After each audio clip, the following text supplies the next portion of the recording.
or will Shanks do what happened when they met in Split 1, get the best of Scout throughout a best of 5, and help carry AL to a victory? Only time will tell, Matt, and here we go. Our final lower bracket semifinal best of 5 has begun, and the game 1 draft is underway. Anyone's Legend open up with an Annie lock-in for Shanks. That has been one of Scout's most picked champions in this playoffs for JDG. So it's just good homework on Anyone's Legend, understanding, trying to eliminate some facilitator picks so that he can link up with Shun. But that does open up the Pantheon to get locked in for JDG. Yeah, I'm a little surprised he didn't grab the Wukong, as Annie Wukong is such a good combination, but of course Tarzan has been very good whenever he's gotten his hands on the Pantheon, so it looks like they're gonna take the Panth away instead, use that for the Orianna combo. It really does shift things though, because I feel very strongly that Annie's best pairing is Wukong, and they're gonna drop Wukong entirely. So no Trundle in the pool. They're gonna pick up Sion now, and I gotta say, Sion has a lot of value here for Flandre. It's a good pick for him. Pantheon does not love life in the Sion. And the new Orianna builds that we've been seeing, it's been a lot of, Roa into Horizon focus. This kind of forces you to go Leandries into the Sion now, which will take pressure off the Annie in that 1v1. So yeah, because Annie doesn't want to see Roa Horizon focus. Into Leandries, you're a lot happier as Annie. That AP can be kind of deadly in that Orianna matchup. So I think Scout is a real choice with the build. And I'm curious to see where AL goes from here. If I'm JDG, take away the Wukong, take away another jungle pairing that's good with the Annie. I mean, the first 2 picks from Anyone's Legend seem more like big takeaways. Obviously, I have no issues with Shanks and Hope being able to perform on these 2 champions in the Annie and Yunara, but when you look at JDG and their most recent success, I mean, the first that 3 is where a lot of the investment has gone into. The first 3 as well. You think of Sion having Corki. a massive frontline for Xiaoxu. No, I'm talking about for Anyone's Legend sniping. Oh, picks away from I think JDG. JDG's been denying from AL too. It's because like the Corki is most played between both ADs. Sure. Shanks Orianna has been really big, and Tarzan has dominated whenever he's gotten his hands on the Pantheon. So yeah, interesting to see. I think takeaways for both. I'd say so far I like AL's identity much better. You have Sion, Annie, and Yunara. The damage is coming from Yunara. You have the front line of the Sion, and Annie can really help open up space for each. So I like the cohesiveness from AL.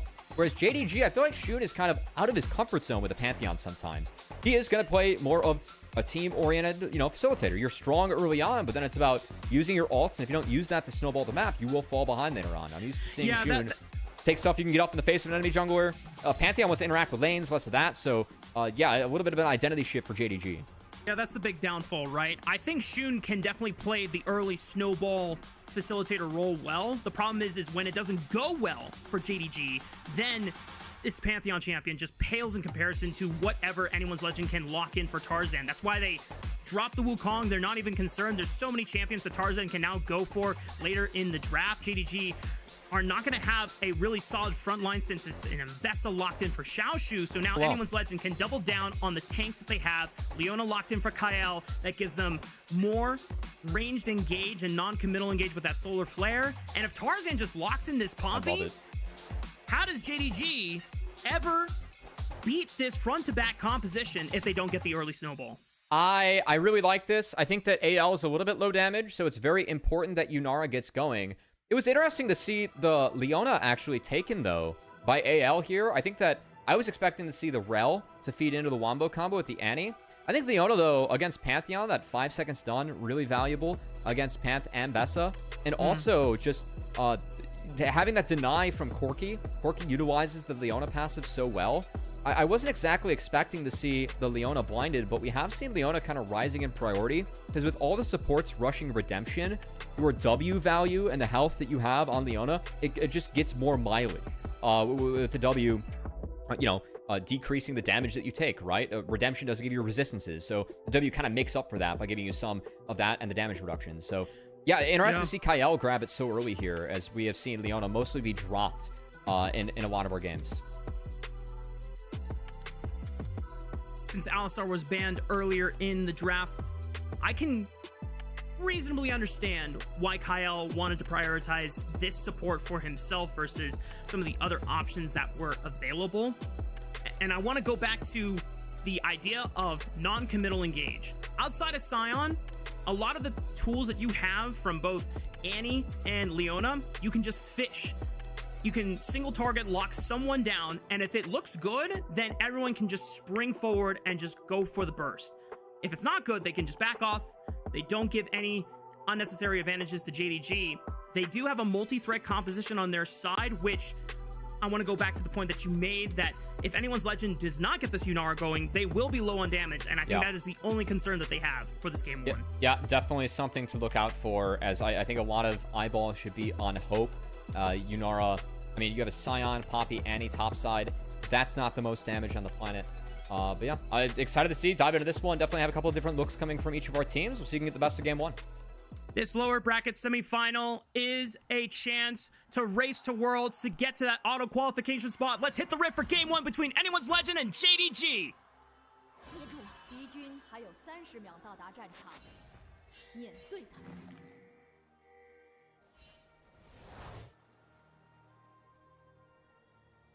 Well, Raafaa, diving on in. AL versus JDG. Of course, these two teams met in Split 1 playoffs. AL got the best of JDG. It was really the start of the AL coming out party as a true contender in the LPL. It wasn't just Demacia Cup. It wasn't just a good regular season. It was AL that could really fight with the best of the best. And now as they meet in Split 3, it really is AL the team that is favored coming in. Given the form we've just seen throughout the year, it definitely speaks to what AL has been able to do throughout the year. But, I mean, all that could come to a crashing halt with the loss today against JDG and the need to potentially play for your world spot, something that AL didn't expect for them to do as they came into the split with the most championship points and as a split favorite. Yep. As a reminder, because Anyone's Legend has the second highest most championship points currently, as long as neither JDG or Top Esports is able to upset BLG in the grand finals, Anyone's Legend will auto-qualify as the second seed. Anyone's Legend can eliminate that scenario by just beating JDG and beating Top Esports and then getting to grand finals, where then the two seeds will automatically go to the both of BLG and Anyone's Legend. Now, in this split, JDG has been through a lot of struggles, but so has Anyone's Legend. It seems like AL has refound their split winning form back in Split 2, which is why a lot of the fan sentiment is definitely favoring Anyone's Legend for our series tonight, as we already see the 2v2 in the bot lane getting aggressive in favor of Kael and Hope. And if you're an LPL fan, the best team that you've seen on the Rift in your region and outside your region this year is AL. So I'm not surprised that they are the favorites. Coming in as Zhuo gonna burn his flash, take the flash out of Hope. That's a good trade. Shun is pathing to the bot side of the map too, with Tarzan pathing towards the top side. So this does open up an opportunity for JDG. Look, Shun is going to skip all of his bot camps. This could be an opening for first blood in favor of JDG. Hope's trying to get this wave in, but JDG's done a nice job of holding it. We'll just see if Hope kind of falls for this one. That's a ward drop by Kael, or Hope, I should say. Kael did take the sweeper. So they don't know that Shun would be here, but I gotta say, AL really giving a lot of respect over to the Corki and the Rel. And Hope even sneaking in a recall, so gonna drop a little bit of golden XP, but takes away the chance of any play from Shun. And Shun now, back half of that, it's gonna be Corki being a little bit off in the bot side, and Shun delayed. Hope actually cancels the recall once he sees that JDG's bot lane is going for the full shove into the tower, so that Hope can at least get a majority of the gold and experience back into his pocket. And because Anyone's Legend's bot lane avoids what could have been Shun's timer into that bot lane, that gives Tarzan the freedom to go for the crab first on the top side, and now he has the freedom to try and impact Xiaoxu and Flandre's lane. Bro, Tarzan, you just... Yeah. They're just setting up for the dive. I thought Tarzan was gonna go for a crazy flash over the wall. Depending on if Flandre hit that decimating smash, it would have been enough damage to maybe make the dive playable, but he's just gonna take the base and now walk towards his bottom side of the map. Maybe a lane swap too, as you're gonna see Hope walking up towards the top side. They're gonna find that early 1v2 for the Scion. This wave very ugly for the Yunara lane. So I do like the fact that AL just making sure that they get Yunara maximum resources early on. I mean, that wave was really bad, given the pull that Zhuo had. So this is going to hurt Flandre a little bit, but still did put an emphasis on draft. This is pretty much a one-threat comp with the Yunara, so making sure that Hope is always able to get access to the most resources. Definitely a big win con for AL in the early game. Scion can make that a lot easier with his power in the 1v2. AL going to opt for that one early on. We'll see if JDG responds with that early focus on the Dragon, if they can get that before Grub spawns. I love how you bring up the focus here for anyone's Legends to make sure that Hope has a strong enough early game that he can coast into those 2-item spikes for this Yunara, as he is going to be the biggest damage carry for the Pandas here. And JDG, if they cannot find that snowball to stop him from getting to that point, or if they can't have that advantage against the gold curve of this game, then there's no way that they can blitz as easily through the front line that anyone's Legend has formed from themselves. Shanks is forced to flash away as Zhuo comes in with the Hex Flash and just respects the play that JDG could have made in the mid lane. Zhuo's been active so far early. Got to give Zhuo some credit. Definitely making a couple positive plays. We haven't seen Hope's flash that is down be punished. But he does get Shanks's as well, just off a good Hex Flash. So props to Zhuo. Definitely gotten this team a couple of small advantages. We'll see if they can turn it into anything. Again, my eyes really going to be on this Dragon. Yunara is still stuck on the top side. And we've seen a lot of teams, I think, as playoffs and this patch has evolved globally, prioritize getting the 3 grubs. Because in those, 4.5 or 5.5 minutes that you get the power of the grubs to take plates, we've really seen, that could lead to a first brick. That's a big part of feats. Feats gives real value throughout a game. So we've seen teams just prioritize the grubs over the Drake. It's been very common in the LPL. But the way to beat that for me is that if you can sneak in the Dragon before those grubs spawn, well, then you can hopefully fight both. You can manipulate the map, right? So definitely have to see if Shun can do that. It's both of our junglers making their way towards this Dragon. Tarzan going to try his best to play what defense he can, being down numbers. Looks like JDG are on the same page as you, Matt, trying to use the power of this Corki and Rel priority against the Scion on the bottom side of the map to look for an early Dragon so that they have enough time to reset, redeploy, get set up to contest for those grubs, make sure they are not giving anything free over to anyone's Legend. The Zenith Blade does connect on the Scout, but Shanks cannot get in range to at least get a decent chunk on the Scout's health bar. Kael now in danger. Loses about 50% of his HP, doesn't burn anything important, though, in the trade. That's that Eclipse from Leona. Working a little bit of overtime there for Kael. That is one of the strongest basic abilities in the game with the resistances that gives you. So props to Kael, using that one, able to tank up quite a bit there. And a little bit surprised that I didn't see Shun actually pull the trigger on the flash. It would have been a flash trade, so I guess you're trading down with a spellbook user. But I thought that there might have been a window there. I mean, Scout had ult. They got Kael at half, and W was down, where they actually could have looked for him. I mean, even if you don't look for Kael, you should definitely look for at least Annie, because Shanks doesn't have flash from before. And I really want JDG to take that opportunity trying to push the game forward, because if they're not persistent with this early game advantage, this composition is going to run out of steam.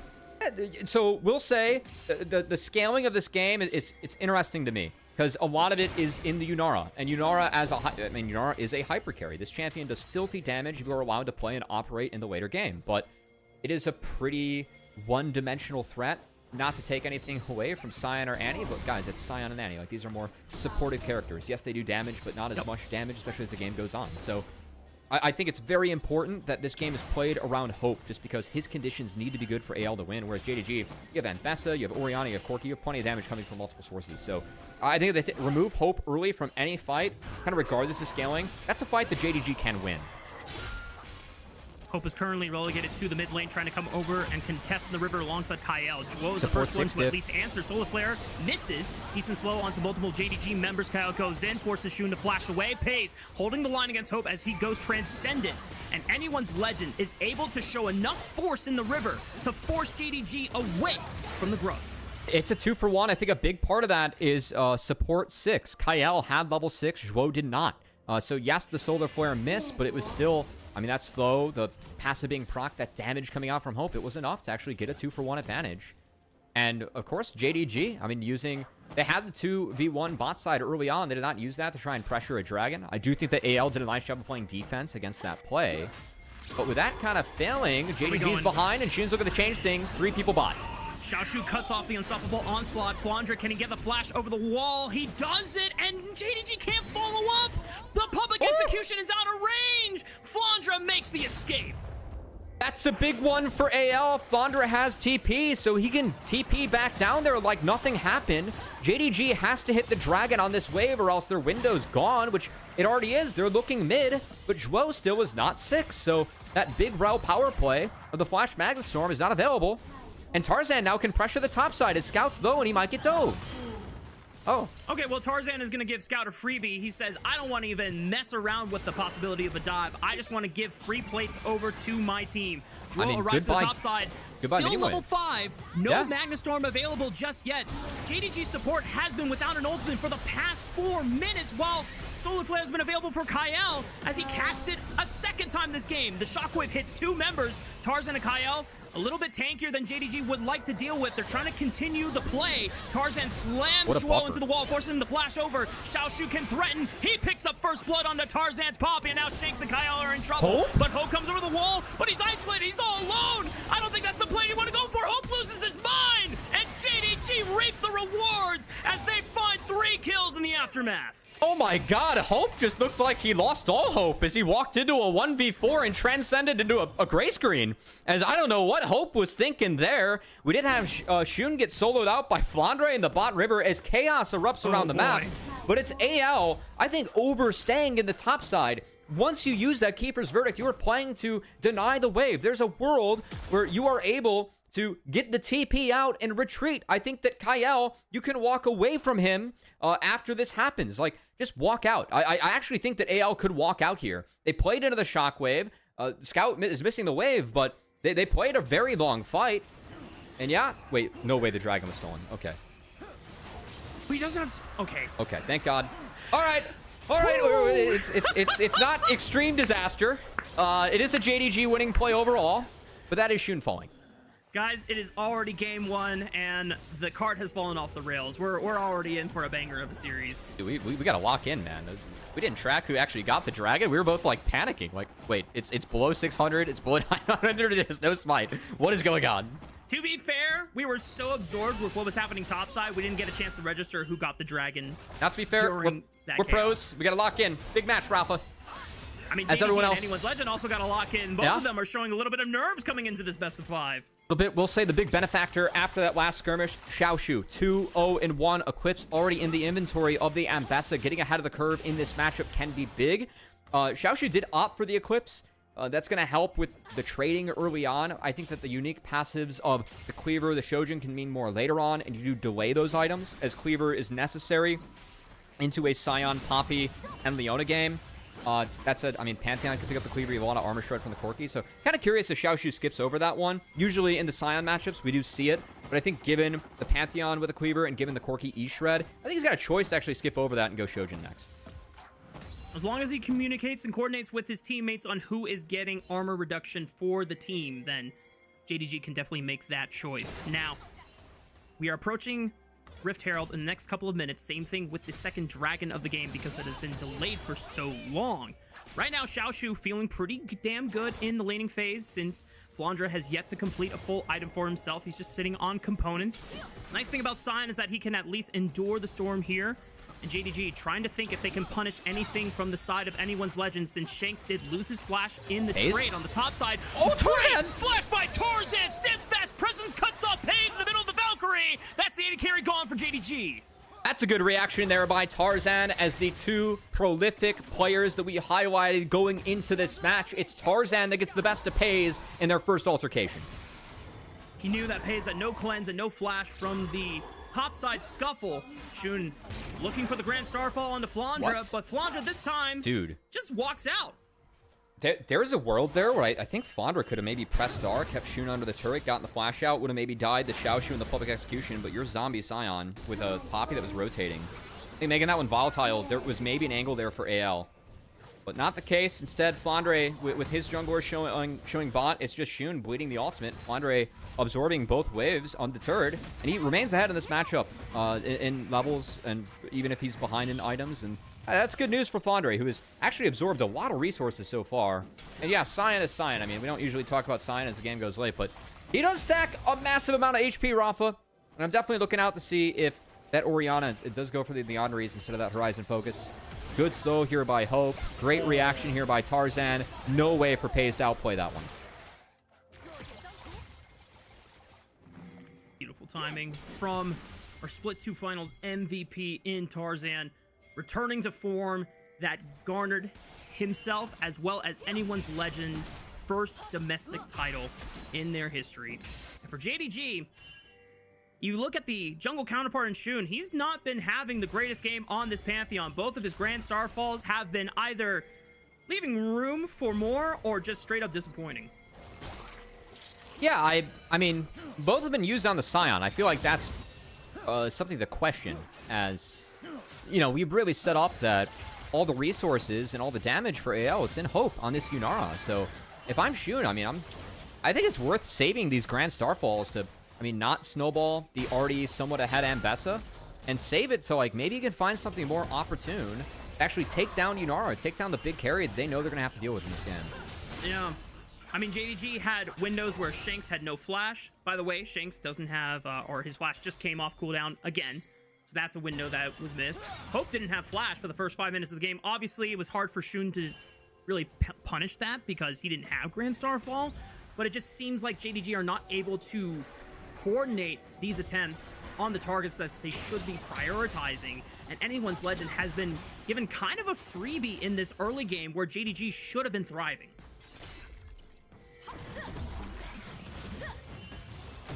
AL going to continue to take stuff here, as that Rift Herald going to be traded out for the Dragon, and a little bit of pressure bot, which Flandre can mostly handle. So,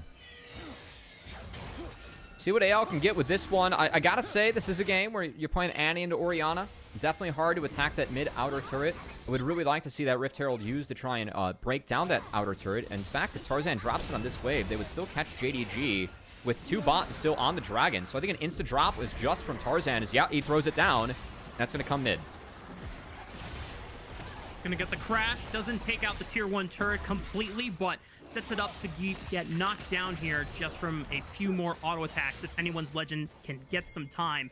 But because they push it in the mid lane, no one is answering Shanks on the top side. That's first break. Going over in favor of Anyone's Legend. Xiaoxu putting some damage on the Flandre. Another Grand Starfall just to put the Scion into the dirt. They eventually and finally take Flandre off the Rift for the first time this game. But is it worth the cost that they're getting on the top side of the map? No, the answer is straight up no, Raafaa. They didn't just lose the top side. They're going to lose mid-outer. That's far more valuable than the turrets that have been taken. And Flandre, yes, he died, but that's a great death there, Flandre. I mean, you stalled out the first turret. You soaked every wave imaginable. Who cares if you go down if they're throwing Pantheon ults at you again? He got another Grand Starfall out of Shun. And what's it for? It's ultimately to trade down across the map over the play, as they're at least down a turret. They do secure that Dragon, as we do welcome the Hextech Soul onto the Rift, so the gates are up, portals are open, and we'll see. I mean, if AL, they're going to need to really consider threatening that Dragon, because we're still in a world now where, because Hextech Soul was rolled, JDG secures the next Dragon, they're going to have a lot of power they can threaten for the rest of the game, as Hextech Soul, that's a diabolical one to stare down. Yeah.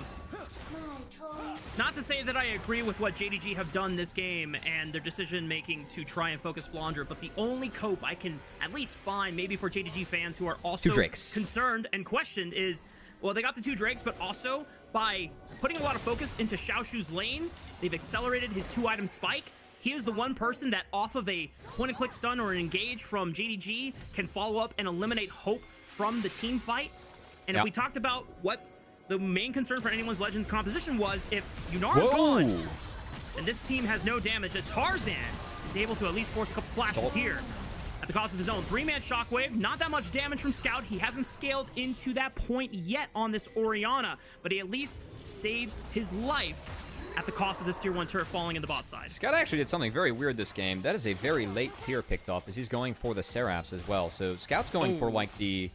I was talking about the Horizon focus versus the Leandries. It looks like Scout's going for the... I'm going to build the most defensive scaling items imaginable, because I'm looking at Scion, Annie, Poppy, and I kind of outrange or interact with Yunara if I'm positioning well. So if I don't die to that, I should be okay throughout the fight if my spells are up. So gonna see if that is the best approach for Scout. I think, I mean, that's the logic behind it for me, at least in terms of what I think is going through his head.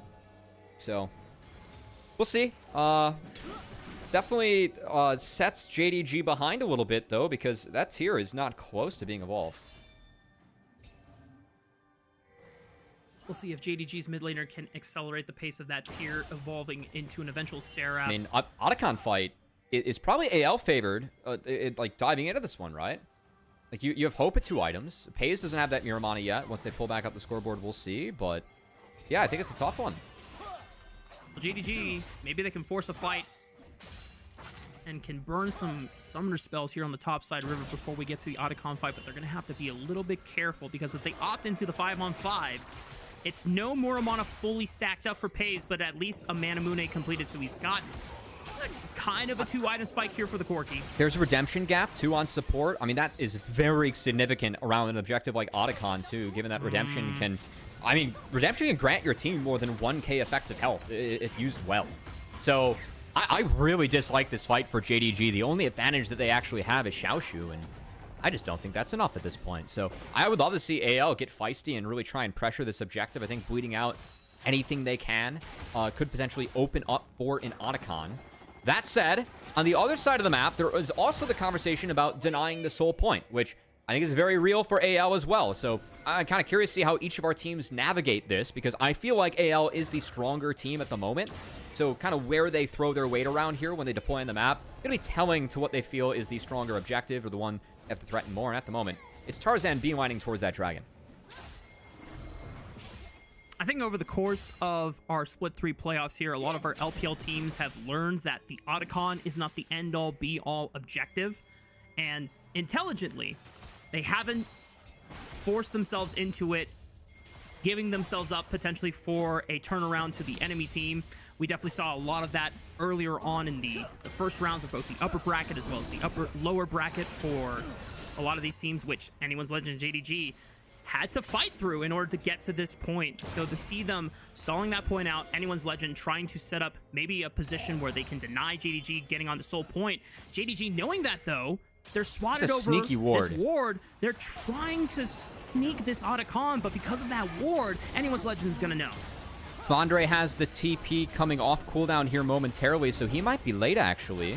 Okay, yeah, he just casted it now as it's up, and now Tarzan, Keeper's Verdict time. What can he... I mean, who can he punt away? This is a terrible position for JDG, because now Tarzan just gets a freely threatened Keeper's Verdict.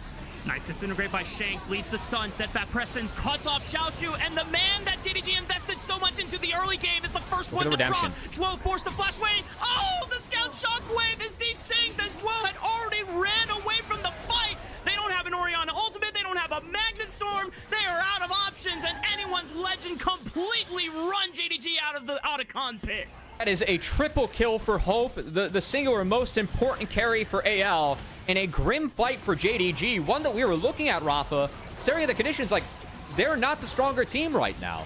They opt into trying to sneak the Otacon. They thought it was a dragon trade, but AL were able to play both sides of the map very well there. They answer the play of JDG with the strength of their own as they were stronger in the moment, and they really cash in. I mean, just look at, like, again, JDG, they're fighting this with no redemption. You're in a spot where you can get Keeper's Verdict out and be down numbers, and like, look at the redemption value in this fight. I just think that right now in the meta, if you are a team that has a redemption versus a non-redemption, you have to try and force the fight just because of the value of that item.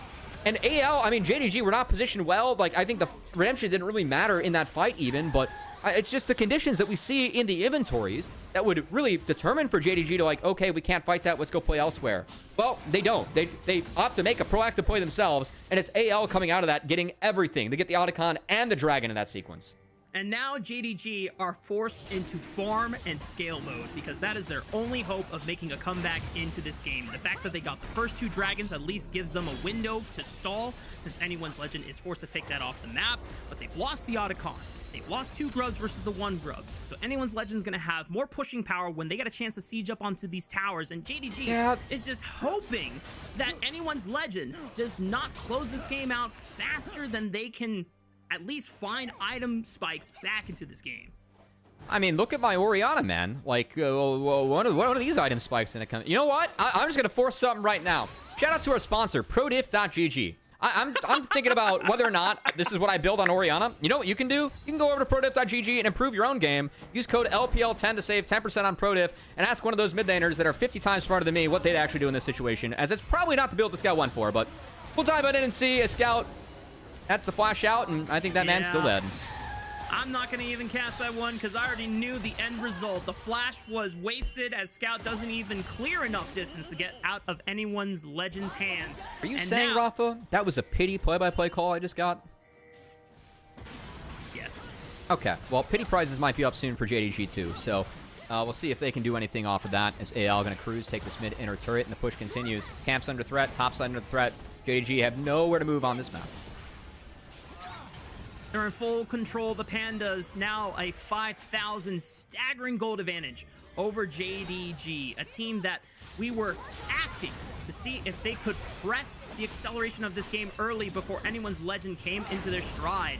And even though Hope is still the key carry to eliminate from JDG, at this point, how do you get past this front line? How do you get past the peel, the CC chain, the power of these tanks from anyone's legend, and even threaten Hope in the backline? Well, I mean, it still is that Magnet Storm into public execution, right? We did highlight that JDG do have tools to get backline access and to try and shut down this Yunara. That is still lacking in Kael's, by the way, as its barrier for Hope. But I mean, my concern is given the build that Scout went, like the discussion of the Orianna, keep in mind it was, is it going to be that Leandri's or that Horizon Focus, right? Because the Horizon Focus means that you get the damage against the Scion, the Poppy, right? But you do get backline access to the Anna Yunara, maybe you can find a Wombo. I don't really know what the Seraph's Roa gives you outside of survivability. Speaking of survivability, quick play on the Flandre maybe could be the way for JDG to come back into this game. The tank is bursted completely.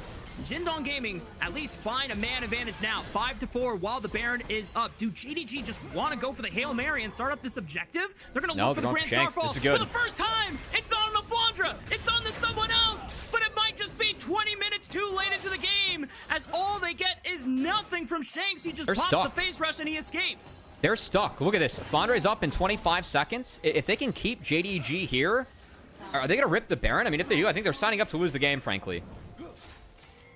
You got to decide what you want to do here, JDG. You going to walk out? If you don't walk out fast enough, you could get Flandre.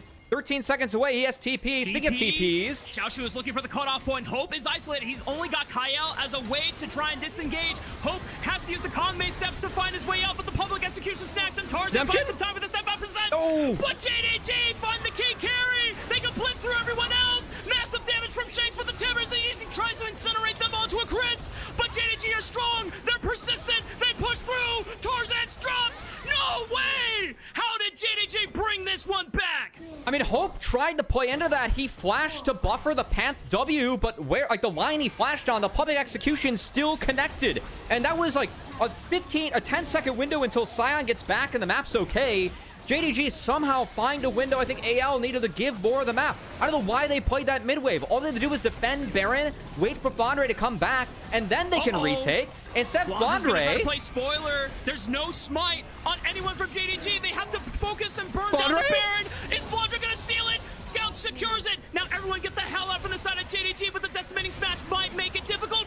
He goes back in. Peyz flashes in to trade. Looks for Kael next. He knows that there's no damage dealers coming up anytime soon. Peyz steps up and adds 2 more kills to his record. JDG are able to escape the grasp with Shanks as he finds nothing with the teleport. That was a very long sequence where AL were playing down numbers, and JDG gets so much for it. I mean, we were kind of looking at this team like, hey, you're going to bleed out in this game. Things do not look good for you. The plays that you attempted were not good, but it was a very good Grand Starfall from Shun, and then a big mistake, I think, from AL trying to, again, play the mid-wave. Look at that mid-wave. It's pushed into the turret. Screw that wave. It got them in this position. This is a terrible spot for them to be in. Open them up to this punish from JDG, which was nothing but on point. The Fortress comp cannot be used as proficiently when a lot of your Fortress is nowhere near the key carry to protect. And the fact that Hope tries to play that out, it does not work in the end for anyone's legend. And JDG get the window they were looking for to now find a small advantage, and they can put themselves on to Soul Point after securing this dragon. X-Tech Soul Point at that, as it's now the gold in favor of JDG, and some of the waves in favor of JDG too, something that we haven't seen so far this game. As Xiaoxu, being the big benefactor off the last couple of plays, Raafaa, we got to keep an eye on this Ambessa, because now, I mean, level 16, getting to that backline, that ult, the passive you have on it, getting even stronger with what Ambessa can do. And we're going to have to see if Xiaoxu can really step up and carry and continue to find Hope, because, again, it doesn't matter what game state they're in. If you have Flash up on Zhuo, and you can find Hope with that Flash Magnet Storm, it should lead to a good execution from JDG. They have a lot of setup. for that backline access that we saw them use successfully when AL were down numbers. The challenge is going to be, can they find it when it's even numbers on the map, or if they don't have set up in the AL? At least when anyone's legend were ahead in gold, even if the fight was somewhat split up, there is confidence in anyone's legend just being against or ahead of the curve, that JDG just did not have enough damage in their pockets there. But now, that point, that advantage is completely gone. It's JDG that finds momentum here at the 30-minute mark in our first game of this best of 5. Baron buff at their disposal, using it to continue to siege on multiple turrets around the map here. And with that lead that AL had early on, there was more standing gold in the map available for JDG with these turrets, and they're trying to cash in. I mean, I made one joke about pity prizes, and I think JDG took that one personally. They don't even want pity prizes on the map. Tarzan was looking for an angle, but will be spotted by the control ward, and double cannon minions that are empowered just going to continue to siege on down. Good takeaway by Kael there. That's a big flash to get out of Scout. Yep. Scout respects the engage potential. Burns his summoner spell. Yeah, Hope Slash is coming up, back off cooldown in just a few seconds here. It's not good positioning there by Scout. He shouldn't open him. Like, if he's with the team and he eats the solar flare, at least he can try and play defense for him. If he doesn't want to burn flash, the fact that he was outside of the team and like on the other side of that wall, he's got to burn it early. So good find by Kael.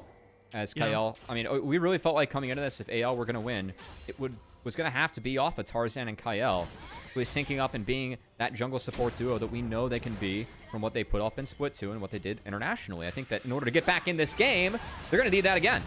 Juo gets tagged by Hope and Kael, and good night, Juo. That is Hope on 4 items for this Yunara, and Juo did not stand a chance. Wow, that was a lot of damage, Raafaa. I mean, it's 4 items on Yunara, but wow, that was... I mean, Juo doesn't even have redemption, right? That's a locket, so you got resistances for that too. Yeesh. Well, shows the importance of that public execution finding that Yunara, huh? Yup. When JDG are able to sync up their ultimates and eliminate the big carry for anyone's legend, they can avoid scenarios like that. But if Hope is given the space and anyone's legend can form that defensive fortress and continue to peel away those threats, I mean, this is the Yunara show. This is where she can completely take over. And even with Shanks' build on the Annie, the Malignants into the Bloodletters, shredding more magic resist from these opponents in JDG, that helps Hope as his damage is split in profile. It's physical, but there's also the magic crits thanks to the passive. Certainly did a number on Juo there, as I was not expecting to see a death come in, but I guess Yunara with that auto Q combo take advantage of some of those Leona solar flare procs too, off the just passive procs too. Yeah. Good work. Definitely gonna have to take inventory though. Raafaa, we got 55 seconds till the Baron and a $1.15 until the Hextech Dragon. This is a soul for JDG. I think the JDG don't want to sniff out that Baron at all. I mean, they could do it. They could trade it if AL takes the Dragon. I think that that's okay for them at this point, but I'd want a Hextech Soul. I feel like that would put a ton of pressure on Yunara. Just having that slow and that increased threat for every fight moving forward. And for JDG, the question comes down to whether they can use the allure of that soul point to pull anyone's legend away from the top side of the map. Right now, they have no control. Look at the wards for AL. I mean, there's not a single ward by JDG on that bottom side of the map. So I think it's a window where when this Baron spawns, they don't have a lot of time, but they're going to have to commit to at least retaking the side right now. But that control ward in the bot side brush is doing so much work for AL, and JDG just cannot walk in and face check it.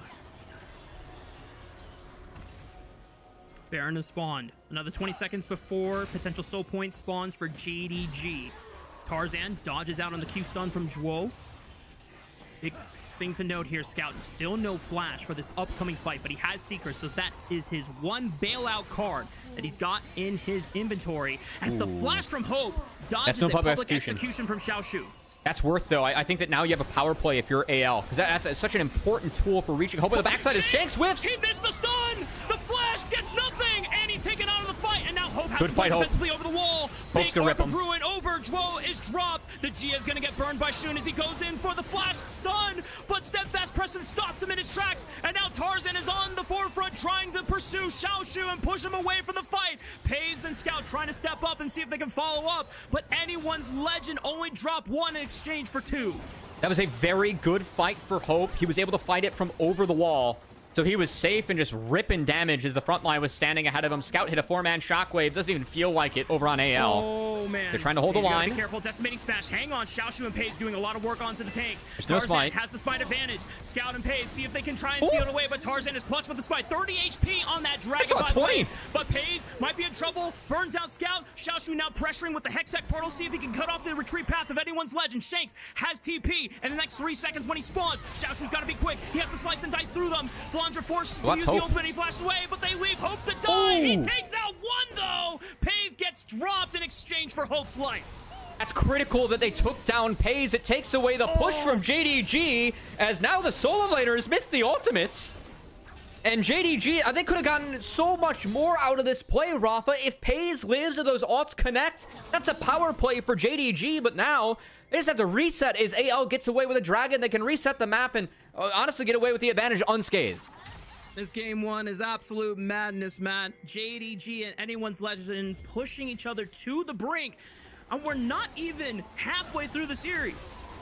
I mean, I know this whiffs from Shanks, but the fight afterwards, just look at Hope's positioning here as they knock away Peyz. Good play by Tarzan. Like, how do you play into this when you have no public execution as JDG? And this is going to be the concern later on for them.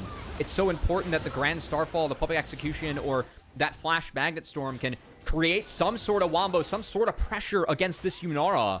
As if Hope is allowed to fight like that, we've seen the damage this champion can do. With Hope, honestly, a hyper carry kind of specialist in this team. I mean, think of his best champs. I think of Kaisa. I think of Jinx. His abilities on the champions to carry really later on. It was never really out in the lane phase for Hope. It was really, what can you do in the team fights? As Hope stepped up in that one. And he has the biggest burden of responsibility as he is the main carry for this composition. He cannot die. Everyone else from anyone's legend is built to protect and set up JDG so that he can knock him down. Flandre getting aggressed on by Xiaoxu. It's just decent poke from the members of JDG as they were nearly more than 1,000 HP off of the main front line for anyone's legend.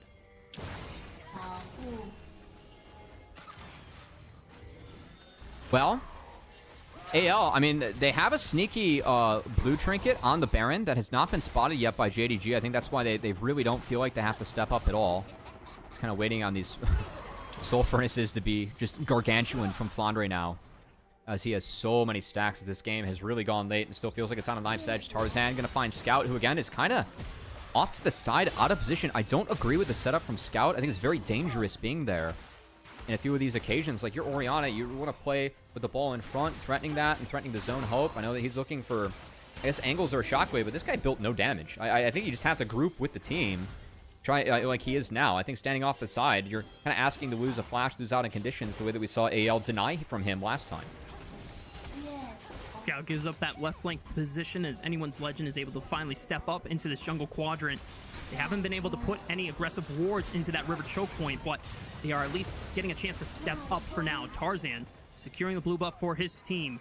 Rest of anyone's legend holding the line here in the mid lane, as well as the jungle entrance into the Baron. So look, AL doesn't have to do anything. I think that they're okay just playing for these souls, because they need to continue to deny these souls from JDG. Whereas right now, again, like they have enough blue trinkets where they've snuck the last 2 down onto the Baron. JDG haven't cleared that, so they have all the info, and they're just kind of hanging. Hope is able to wait enough time for his flash to come off cooldown, so there's no big advantage for JDG that they can play off of in trying to threaten the backline here. Scout still has Seeker, still has Flash. Peyz has both of his summoners available, and Kael's. Shun is the first one to jump onto Flandre, just testing the waters here. Tarzan slowed by that command dissonance on the left flank. JDG give up their position, and anyone's legend for the first time is able to step up and take control in the river.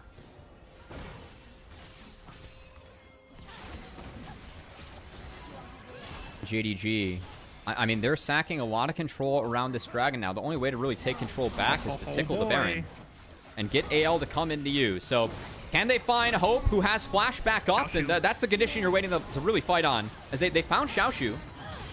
Scanner from Flandre is so good. Keeper's verdict punts away one. He looks for Scout, forces him to go into the Seeker's stasis. Shun onto the front line, flashes on to Hope. The shockwave puts 3, but you said it before, Matt. There's no damage into the Scout Orianna build, but they're holding the line strong as Flandre's forced to flash away. Shun comes up for the GA just to die a second time, and the Baron is up for the taking. Anyone's Legend will not be contested on the objective as Tarzan is clean with the smite. Anyone's Legend withstand the storm that JDG brought, and they are once again in control of this game 1. Look, you can say that that's Poppy ult. That was well played by Tarzan. I want to give a lot of credit there to Shanks, who has been ahead this entire game. It's been Xiaoxu. Shanks marked Xiaoxu in that fight. There was no public execution used to try and pressure Hope, so he only ate the damage from the Pantheon and the Orianna. That wasn't enough. Tarzan cleared Peyz, Shanks cleared out Xiaoxu, and now AL clears out the Soul, so they get their own Soul point for themselves, and AL get control back in this game. It got very shaky in that mid game when JDG found that very creative collapse onto Hope, and they had momentum for the first time around that 33-minute mark here. But Anyone's Legend take a step back, they breathe in, and they're able to finally regain control over the course of the next 10 minutes of this game. We are now in the super late endgame stage of this game 1. Going up in this series gives you so much momentum for the rest of the best of 5. I mean, also for AL, I think blue side definitely still viewed as advantageous. I think dropping red side or games to red side teams, like a big part of winning a best of 5 is winning a red side game. I think when you talk to a lot of these teams, they just feel like they can't draft as well on that side. Yeah. So I think them winning the blue side game very important, but I just think the most important thing in this game, it's all about Hope's flash. If Hope has flash up, AL can fight. Doesn't have flash and there's no GA. Oh, that's so bad. Good night, Pantheon. That's very bad. Legend now 5-4 for the next 58 seconds. That should be top inner turret falling, and probably the first inhibitor as well, as Shun just too far up on the map. Couldn't really justify that one for myself there, Raafaa. Good pick by Kael, as he connected everything onto the Pantheon. Again, Pantheon, when he's down flash, Leona has really good interactions in the Pantheon between the Q 5-second stun and the outrange on the R. Kael taking full advantage of it there, as AL opening up an inhibitor and looking to crack open the game. Redemption comes in. Keeper's Verdict for the wind-up punts away 1. Buy some time for Anyone's Legend to pressure the Nexus turrets. Scout waiting for the moment to pop the shockwave. Tarzan goes in with the crash. Jewel opens up with the Magnet Storm. Xiaoxu trying to dance into the backline. Shockwave only onto Tarzan. And that's it, folks. Anyone's Legend endure everything that JDG threw their way, and they come out triumphant here in game 1.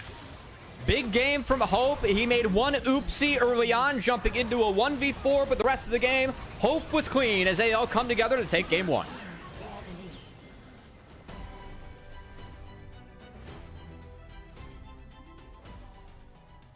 This is your defending champions in full form again.